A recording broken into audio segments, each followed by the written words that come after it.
Hello, friends, and welcome back to You Just Run podcast. This is our 10th episode, and I'm honored and privileged to have Dr. Arun Agarwal with us, who is a man of multiple talents. He's a cancer surgeon and oncologist in Indore. He's the president of Academy of Indore Marathoners and convener of Adventure Club of Indore. He's a fitness enthusiast and a role model for the young generation. A runner, a tracker, a cyclist, a mountaineer, and even a lot of people don't know, a violin player. He is credited with introducing the concept of marathon to Central India region, and he is the brain behind the annual Indore Marathon and so many other initiatives around cycling, running, and other adventure sports in and around Indore. So without further ado, let's welcome Dr. Arun Agarwal. Dr. Arun Agarwal, welcome to the show. Hi Ashish. I'm extremely thankful. First, thank you for the very kind words you used, and a very warm welcome to all the listeners. I'm extremely happy to be on this podcast, and we would be discussing about the journey towards fitness and positive health and better lifestyle, prevention of diseases, and all those things we would cover in this particular discussions. Definitely, and I always call you Arun Bhaiya, so I'll just call you Arun Bhaiya. Dr. Agarwal comes very unnatural.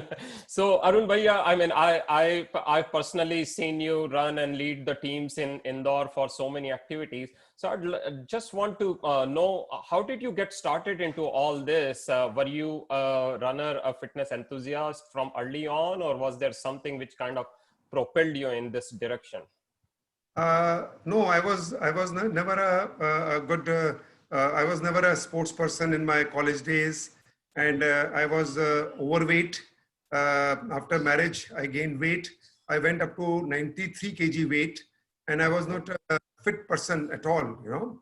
And it so happened that it was in 1993, on 17th February, one of my uncles was taking a group of youth hostel group to Saran Sangla trek. It was a trekking in Kinnaur district of Himachal Pradesh. And it was in February. He was talking to me on 17th February. I still remember the date. And then he was telling that it's such a beautiful area. And the trek was around 150 kilometers. And what had to start from 31st of May in 1993. So I told my uncle, Captain Navara, that why not even you enroll me, I would like to join. So he looked to me in gave a very dirty look, and he said, Ki, such a big paunch. I had a big paunch because I used to drink a lot of beer at that time. So I had a big paunch, I was not physically fit. And he said, Ki, how you can do this? It is impossible, Arun. You cannot, you cannot complete that track. So just forget about it. So I said, Ki, that must have hurt. Please take some advance money. I'm committed and I would like to join. So he said, no problems, but then you have to become physically fit. I said, no problems. I'll do that, you know. And same day I joined very near to our house. There was an hotel president. We had a health club. And there I joined the health club and immediately started doing skipping, you know. I read at that time, Rudy Hatano. I read the biography of Rudy Hatano that like he was a champion of badminton, world champion for 7 years from Indonesia. And he used to do skipping, and he used to do every day 3,000 skipping. So I had that thing in mind. If I do 3,000 skips, if I able to complete that before I go for this track, I'll able to do that track. So I started doing that skipping in that particular health club. Started with 50, with 100, 150, 100K, 2 sets, you know, something like that. Slowly I kept on increasing. And in that bargain, I started taking care of what I eat and decrease my intake of my beer intake and all those things. And slowly I started becoming fit. And you'll be surprised that on 31st May, when before we had to depart for this particular track, I was doing 3,000 skipping non-stop. Oh my God, wow. Yeah, and I lost around, at that time, I lost around 4 kg weight. And in that particular track, then I did that track, Saran Sangla track.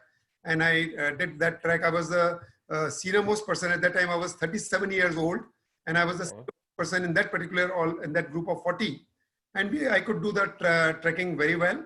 And I lost further 4 or 5 kg in that particular track, So that's how I got hooked to trekking. And later on, I went for skiing. One of my cousins took a group from IPCL to Oli for skiing. And I joined that skiing in 1995 in January. So that trekking and skiing I did once in 93 with the youth hostel and 95 with the IPCL group. And later on in 96, I formed Adventure Club of Indore because I started liking that so much. And I started talking to my friends and then we organized a trekking program in Mandu. And there we called and we said, we'll create an Adventure Club of Indore. So since 1996, now it is 24 years that this particular organization is there. I am the convener of that. And we have done some 18 major Himalayan treks since then, We have done Everest Base Camp, we have done Annapurna Base Camp, we have done Mera Peak, which is the highest trekkable peak in the world, 21,500 feet, very near to Mount Everest. We have done Kailash Mansarovar, I have done twice Kailash Mansarovar. So all these things we have done in the last 24 years. And we have done some 10 major skiing programs to Gulmarg and Manali and Oli and all those places. Sure. And wow, what a fascinating story. Yes, Adventure Family has grown up to around 350, 400 people are there who have and now we, time and again, we keep on having some program or the other. Wow. So that is really fascinating. Somebody just said you can't do something, and instead of giving up, you took it up as a challenge and turned the whole thing around. That is commendable, and I think that is something our listeners should learn from. That there is nothing which is impossible. I believe that we have got immense physical potential. So many things are untapped in our human body. Human body is very, very great. We have got great mental potentials. We have got great physical potentials. So we can definitely keep on increasing our endurance, our flexibility, our strength, all those things which are the various facets of the physical activity. We can keep on increasing it and we can keep on challenging ourselves that I can do it. Nobody can stop me. Once I think that, because it's all a mind game, if I think that I do it, nobody can stop me. So that's definitely. Journey definitely was there, it's a lot is mental, as you said. A lot of people just give up before even trying, and as somebody said, for running you just need to take one step and the next step and just keep taking one step at a time and don't really think about where you are heading, and soon you will be running. So I'm really fascinated and deep respect for what you did when somebody just turned you off and said you can't do it at the age of 36. So that's incredible. So you are now almost 60. You said 24 years you have been doing it, and now you have run I don't know, thousands of kilometers in various marathons, and you have made people run tens of thousands of kilometers in marathons. So talk to us a little bit about how you got started into running when nobody in India Indore knew about marathon, right? I'll correct you. And at the age of, in 1993, when I went for the first trekking program, I was 37 years old. 37, okay. And Adventure Club, we established in 1996, So today I'm 64, running 64. You're 64, okay. Yeah, I'm running. You don't look that age, and you certainly don't look that age when you are running, for sure. Yeah. So you asked about how I came into running part, Ashish, I was never a runner in my life. I was never an outdoor person. I was never at that time, I was never, since 1993 onwards, I started going to the gym. We started going for skiing and trekking. I became a little more physically up and about. I started becoming more physically fit. I was quite happy about it. I started talking to so many people about it, and that's how we could create a group of people about Adventure Club. Okay. All right. I'm a runner. Running was always the last resort. I used to always think, even if I run for say 50 steps or 100 steps, I'll become breathless. That was my negative thought was there in my mind. So because nobody ever told me about it, and I was never a runner. At the most, in the I used to go for treadmill walking, never used to even run on the treadmill. I was never a runner, or sometimes little bit jogging on the treadmill, but never an outdoor runner, you know. It's happened that in 2011, news came in October. It was October 19th of October in Times of India. I read a news that Fauja Singh, at the age of 100, could complete Toronto Marathon, 42 kilometers of marathon. And that that particular news just in my mind, I just felt how a person can, at the age of 100, can do complete a 42 marathon. I went into YouTube. I saw Fauja Singh I learned more about Fauja Singh. Right. I saw some videos also on the YouTube, and definitely, and he was given the time of 9 hours in Toronto Marathon to complete 42, and he completed that 42 in 8 hours and 26 minutes, you know, at the age of 100. So for 2 days, 2 to 3 days after that, I could not, you know, that thing kept on coming to my mind. Okay, I am now doing so much of trekking and skiing. I call myself a health enthusiast. You know, I motivate people on health issues. And I was at that time 56 years old. So I felt that I have never done running, but I just felt that I should also, when Fauja Singh can run 100 at the age of 100, so I'm just 56 age. So you can do it, you know. So I told my wife, and my wife happens to be a psychiatrist, Dr. Smita, and she has a good backing on me in all my ventures and all my activities. But in this particular thing, as soon as I told that I'm going to take part in Mumbai Marathon, because I've learned from the media and other places that Mumbai Marathon is there on 15th of January 2012. So found out that that marathon is there. So I told my wife that I'm going to run. I've decided to take part in Mumbai Marathon, because that came in my mind that thought was never leaving my mind, that I should do and take part in marathon. And the first reaction of my wife was, because she is a psychiatrist, she said, "Tum pagal ho gaye ho. Tumhara ilaaj karna padega. You're a mad person, because you never ran, and how can you run a marathon, you know?" So I said, I would do it, you know, because that is my compelling thought. It has become, I have to do it, you know, and I would do it. And then I found out how to get register and get a bib of Mumbai Marathon. Already the time was over. So they said you can get a bib through a charity route. And charity route, I found out. And all these people who are my members, Abhishek Parwal and Ashok Khalani, and a couple of people who are presently in the committee of Academy of Indore Marathoners, I told them about that we are going for marathon in Mumbai. And I also found out I wanted to take part in 21K, Ashish, but now they said it is impossible to get a bib of 21K. Only bibs available are 42K. So we'll do 42K. But we were novice. We were not we were not knowing anything about what is marathon is. And I motivate 12 people, you know, including me, and then 11 more people, and we were 12 people. I could motivate them that we are going to Mumbai and will take part in Mumbai Marathon. Some people said they cannot take part. I said, nothing doing. I'll blacklist you from Adventure Club of Indore. Okay. This thing, elderly power and all those things. And anyway, then we from the net we started learning about how to prepare for marathon, and for novice, what are the steps, how to do it. We started going to Delhi College ground, and we started running. We started doing little bit. I still remember that even first day, even I could not even do 100 meters. Also, I became breathless, you know.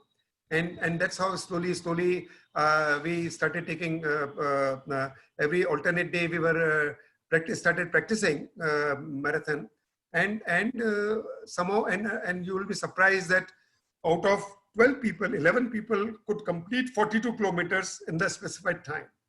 Wow, that is amazing. So that was the beginning of marathon.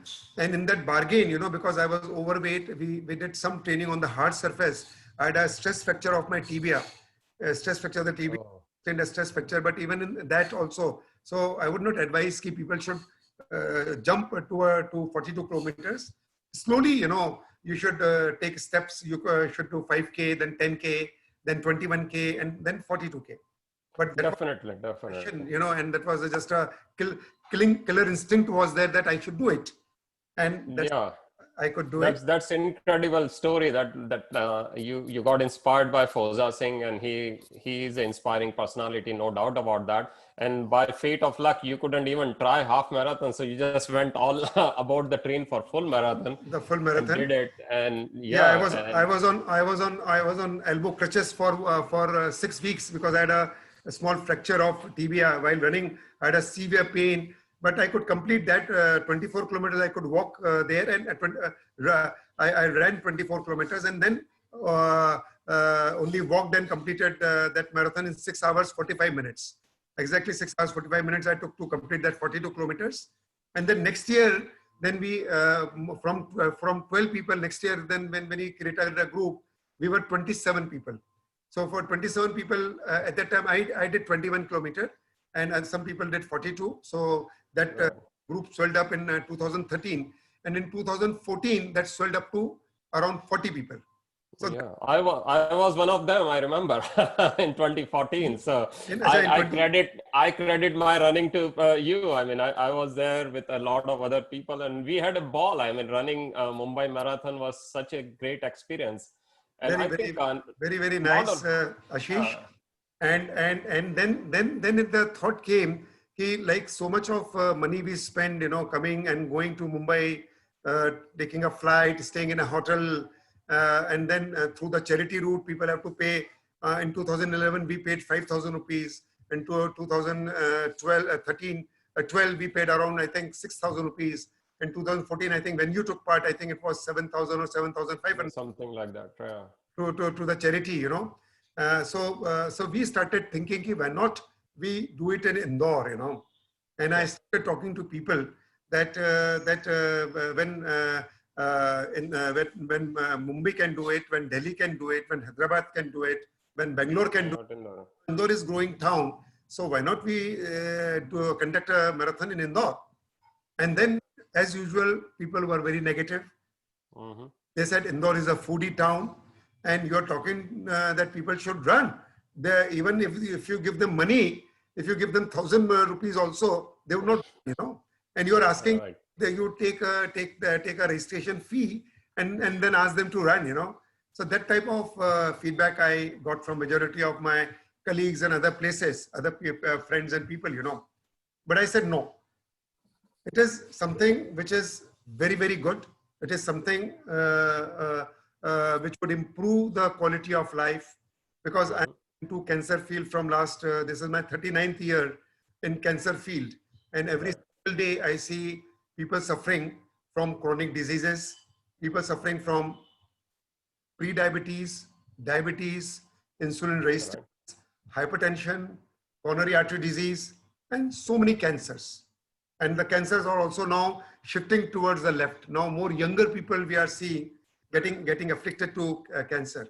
And we all know that a good physical fitness and decreasing your abdominal fat and your good lifestyle, you can prevent majority of these diseases, because these are all lifestyle diseases. Sure. So I determined, nothing doing, we would conduct a marathon here, and we formed a group and we registered it in the name of Academy of Indore Marathoners. And in 2015, we conducted our first marathon. And when we formed this, we thought at least we will try that we should go into 4 figures, that people participating into this particular event. It was on 22nd of January 2015. So our aim was that to at least register, and at least people, over 1,000 people should be there, And you will be surprised that so much of good response we got from people from Indore and Indore people and nearby people, that over 15,000 people took part in the first marathon of Indore. That was in 2015.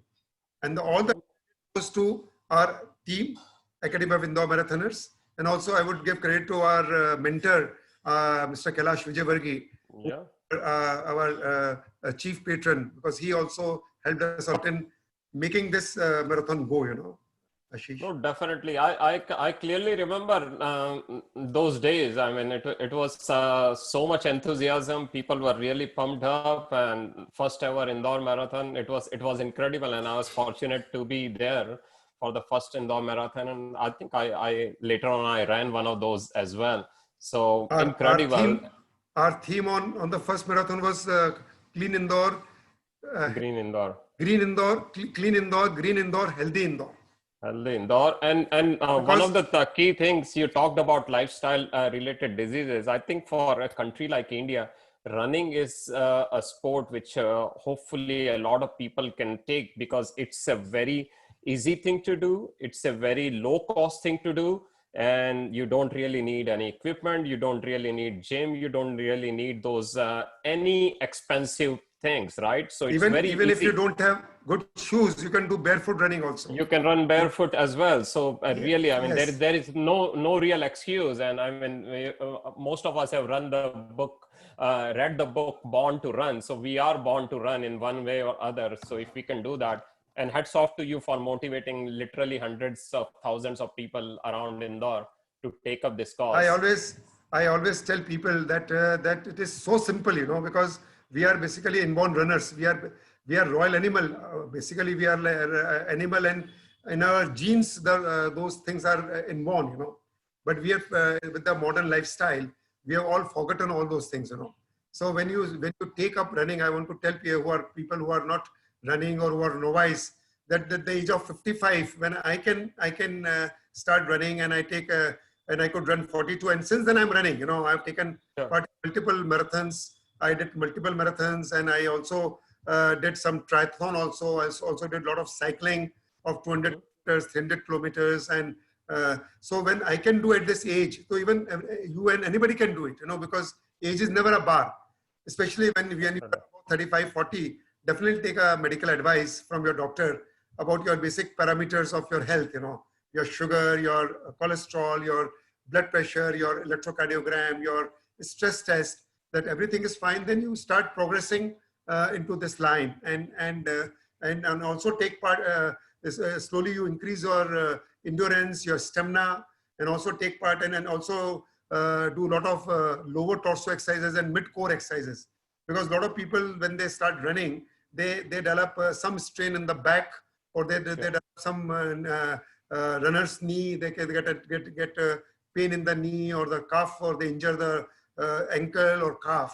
So slowly, if you start doing it under a good guidance, you can take, or so many things, videos are available in the Right. YouTube, and take the advice and start doing it, and you can even run at the age of 100, like Fauja saying. Definitely. And one of the things I would like to reiterate what you just said was like, take it slowly, take some guidance. There is so much information available on internet and YouTube. And I love what you are doing in Indore. Also, there are so many free clinics for runners. So they can all go to one of these clinics and learn really. And there are such great group of mentors there. So always Yes. take it slowly and start slowly. Don't overdo it, because it's a life, as we say, is a marathon. So marathon is also a long distance. Just try to do 100, 200, 1 kilometer, 2 kilometer. Don't try to do 10 kilometers on day one and then stress Sure. yourself, Here right? I would like to add that 21 kilometer or 42 kilometer is always a mind game. Especially 42 kilometers is always a mind game, and they say Right, it is 70% is mind and 30% is your body, physical. So right. because when you are running that, especially for the first time when you are running, you will always feel where I have come. I should just Mhm. quit, because there is so much pains and aches and so much discomfort you start having, that you feel I should quit. But the mind says no. I should see the finish line. Mhm. And that's the experience of hundreds and thousands of marathoners. When you cross the finish line, then the life would never remain same. So there is Definitely. always a life before marathon, and there's a life after marathon. Because if you did a 42-kilometer, that means ki you have done something so difficult in life, something so difficult objective you have accomplished in your life, that nothing else becomes difficult in life. So every day, day-to-day things in life become so simple, and you become so positive. You develop so good confidence in yourself. You develop positive imagery about yourself. So it helps you in all the facets of life, socially, in your relatives, in your friends, in front of your wife, in front of your friends, everywhere on the social media. You're always a hero, you know. And people start. That is very, very well said. I mean, basically 42 kilometers seems like such a daunting target, but when you are able to set it and achieve it, that creates a positive reinforcement in yourself, right? You have more confidence that, yeah, if I can do that, I can really take a lot of other challenges. But on the same token, I would like to also advise the runners or our listeners that you don't need to run 42 to stay fit. Just run, just move, do something. Don't sit. That's the main thing, I think. And a lot of people these days also say sitting is the new smoking, and especially with coronavirus, Yes. everybody working remotely, sitting on their chairs for a long time. What would your advice be to these people?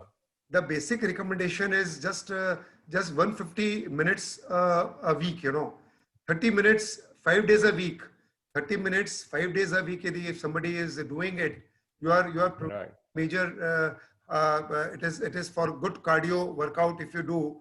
So you will be preventing heart disease, you will be preventing hypertension, you will be preventing pre-diabetes and diabetes, because in India and also in the Western world, now diabetes is really increasing a lot. See, we are all suffering from, majority of us are suffering from metabolic syndrome. A metabolic syndrome is where you develop abdominal obesity. And if you talk about the whole world, roughly 1/3 of the world population is suffering from metabolic syndrome. And in India, the incidence is roughly around 40% is metabolic syndrome. Even young people are suffering from metabolic syndrome, where there is a central abdominal obesity. They've got pre-diabetes or diabetes. Their lipid levels are bad. Their HDL is low. Their triglycerides are high, and their pressure is marginally high. You know. So out of these 5 things, 3 things are there. We call it as metabolic syndrome or syndrome X, and it is all because of bad eating habits, and lack of exercise. So if you put exercise into your itinerary, at least 5 days or 6 days a week, where you can do around 30 minutes of some fast walking or little jogging or cycling or skipping or spot jogging only or swimming, all those things, if you can incorporate, it is very, very good. It will take care of your endurance, and your stamina would increase, and your lung capacity would increase. And the second facet of physical fitness is your strength, which you can do it by doing weights. So if you can keep 5 pounds, 10 pounds dumbbells in your house, so lower torso weights, so you will increase the strength. So you prevent from osteoporosis. Your muscles would increase, and when your lean muscle mass increases, then even when you're sleeping, your basal metabolic rate increases. You know, you're not going to put on that much of weight, because whenever we do exercise, the calorie burning of that exercise is during the exercise and just half an hour, 1 hour after exercise, not 24 hours. But when you put good muscles to your body, then these muscles keeps on burning fat. Even when you're, like I'm talking to you, if I've got good muscles, they are burning calories for me. So even when I'm sleeping, it burns calories for me. So everybody's aim should be to put a lot of lean muscle mass to their body, and you can do it by doing all these weight training exercises. You can go to the gym, or not necessarily a gym is required. You can even take some weights or TerraBand or all these things, and you can do the weight training. And the third facet of any physical fitness is flexibility. So this flexibility is you can do it by stretching yourself, because with aging you start getting stiffness of your joints. So to all these forward bending, lateral bending, twisting, turning, all those things which like in Indian yoga, where we have all those various asanas are there, various postures are there. So there Sure. they do increase your flexibility. So all these three facets, and with that you also increase your coordination and balance of your body. So even Definitely. some people call it as the fourth facet of physical fitness is the good posture and balance. So everything would go hand by hand if you do a little balance exercise. You don't have to be a champion or as you rightly said, you don't require to do a 42 marathon.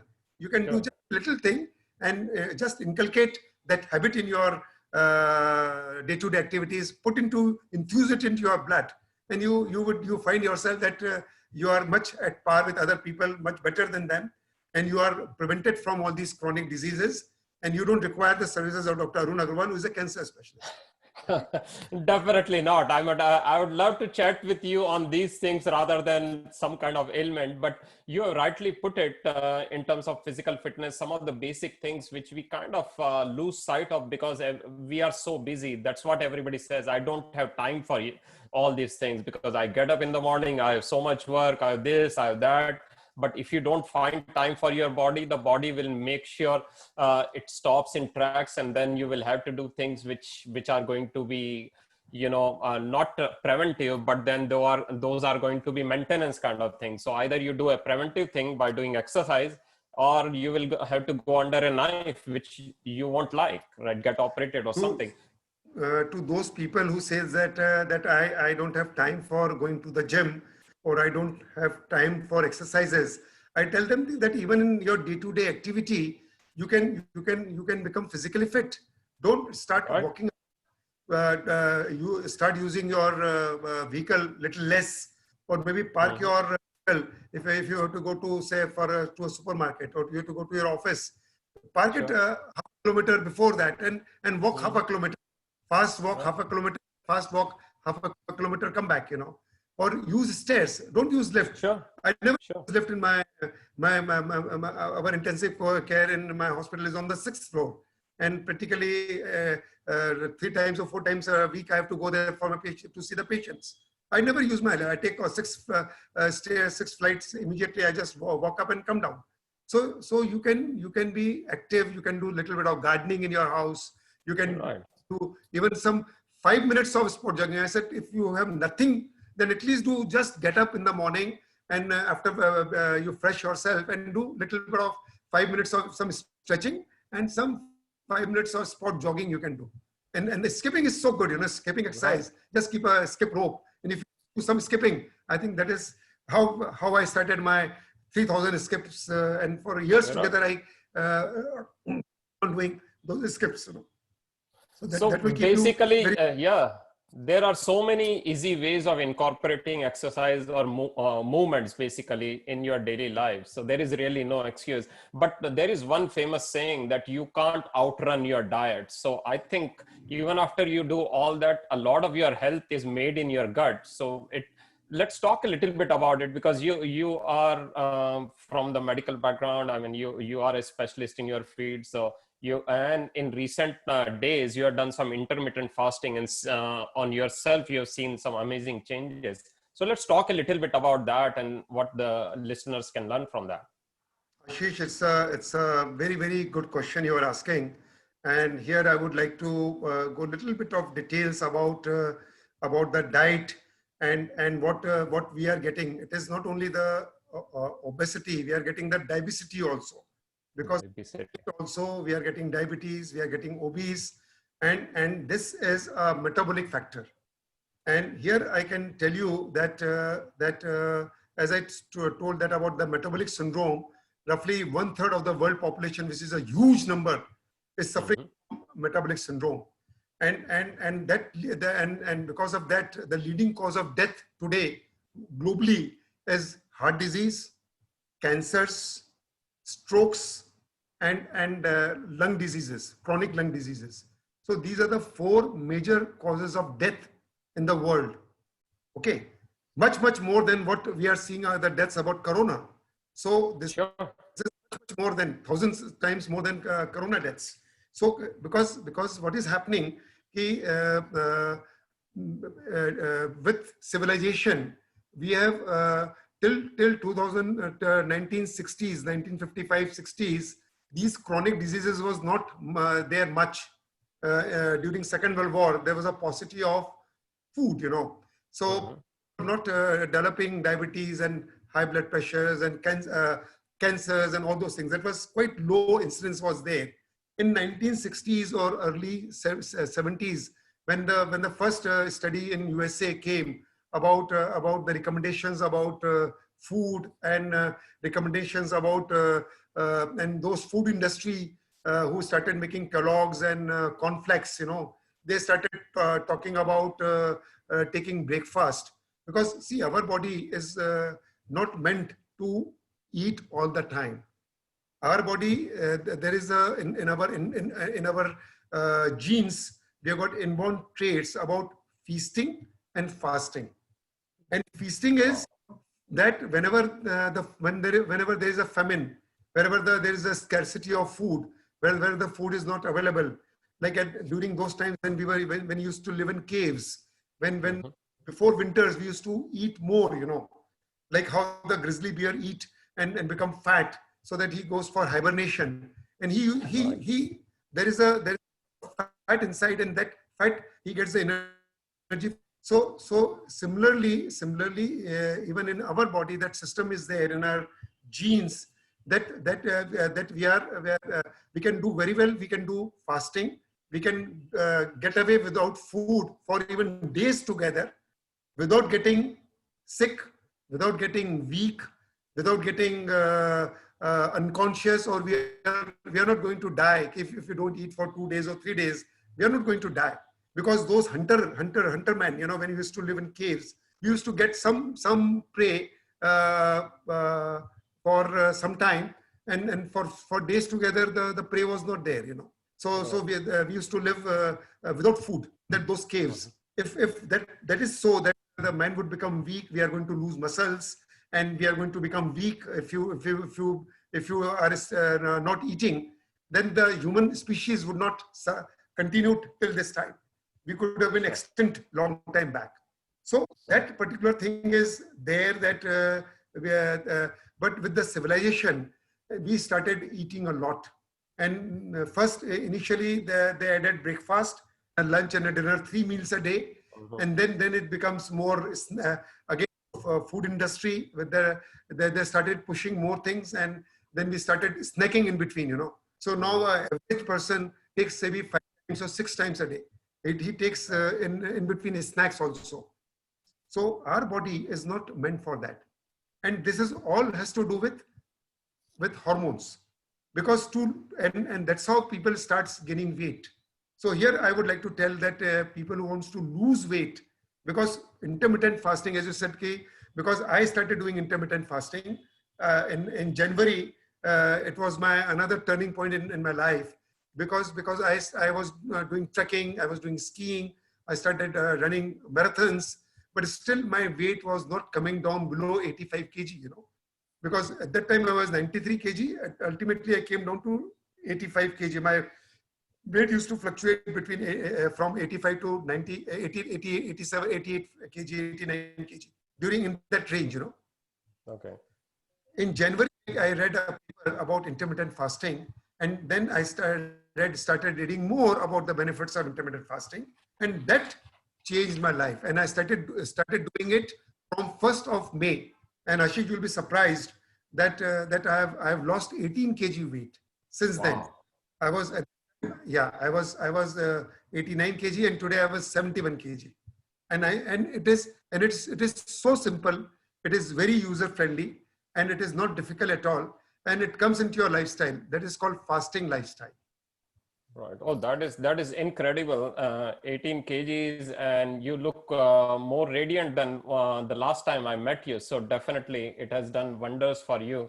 And one of the things, as you said, feasting to fasting, I mean, we say that in a majak or joke, live to eat versus eat to live, but there is such a deep meaning to it, A lot of people, they are, as you said, are having breakfast, and we are taught. I mean, it has become a marketing and a sales medium, right? You don't skip your breakfast, have cereals which are loaded with sugar or carbohydrates, then have lunch, then have snacks, all these chips, fried food, things like that. And Indore, we are in Indore where we have food capital of the world, I would call it. So people are Yes. eating a lot of what we call junk food, maybe. So Here, what's your here, request to some of yeah, our listeners, yeah, here I would like to bring a few points.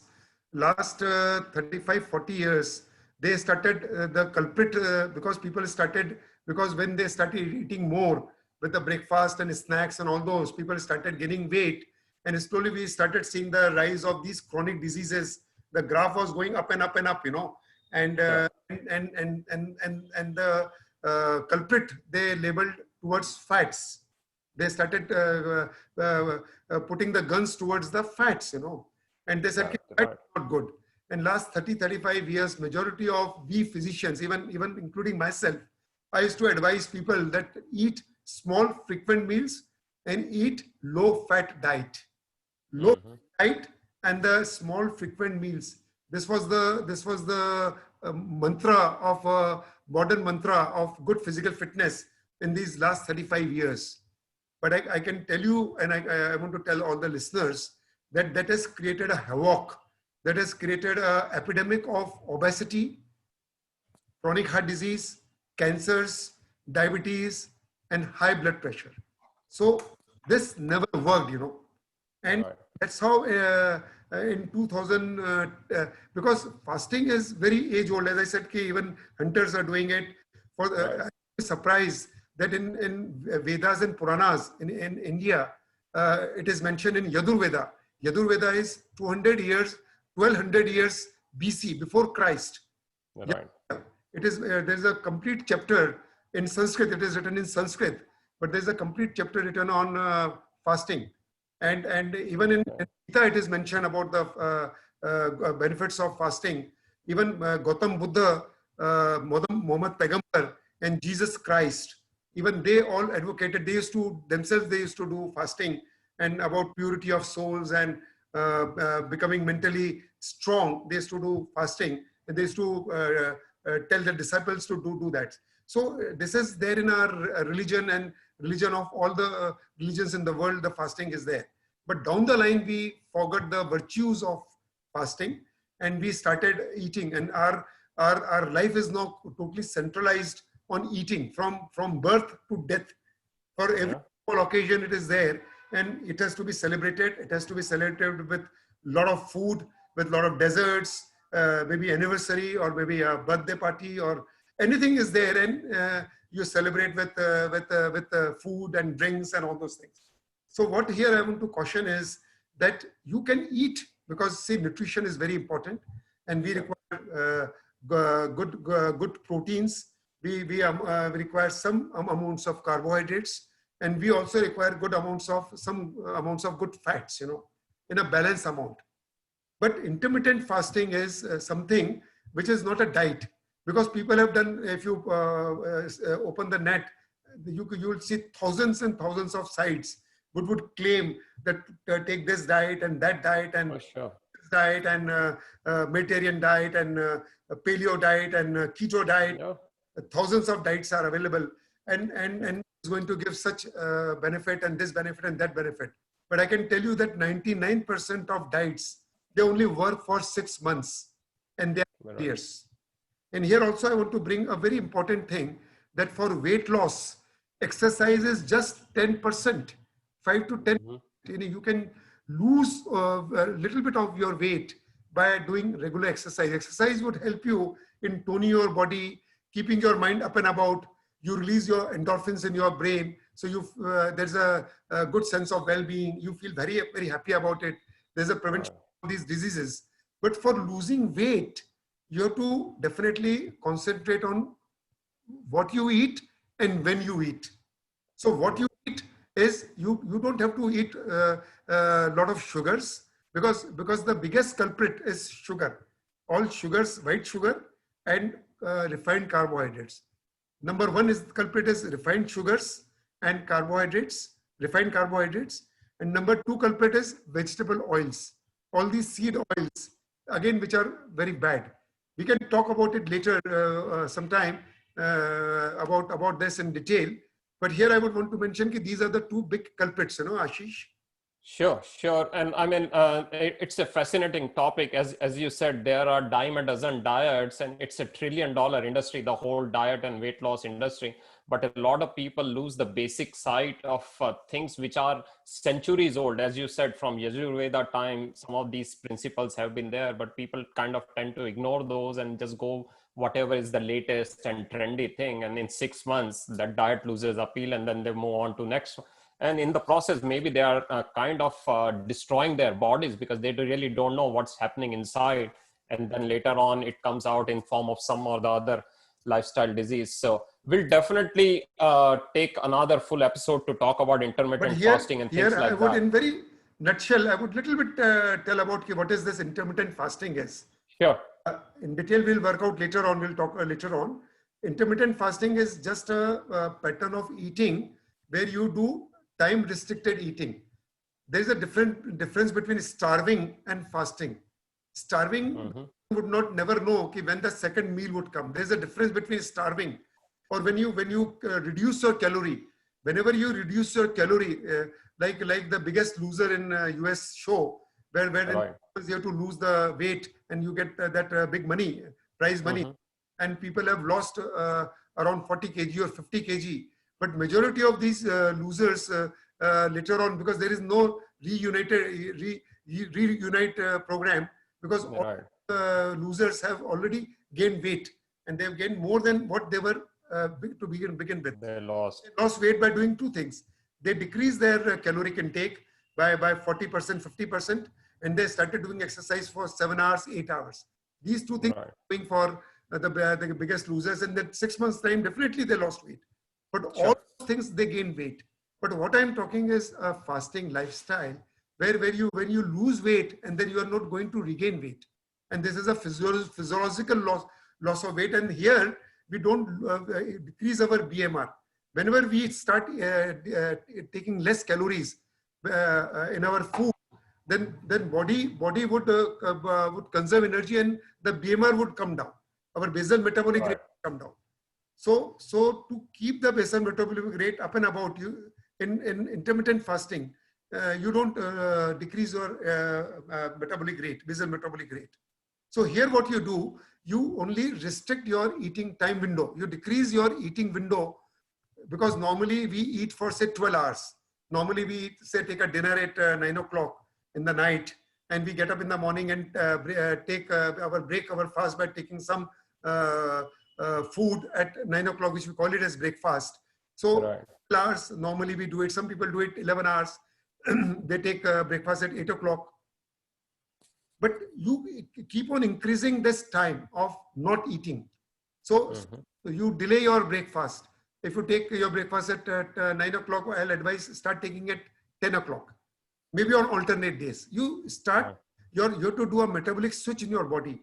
And metabolic switch would take few weeks. It would not take a day or two. It will take maybe a month it will take for switching your body.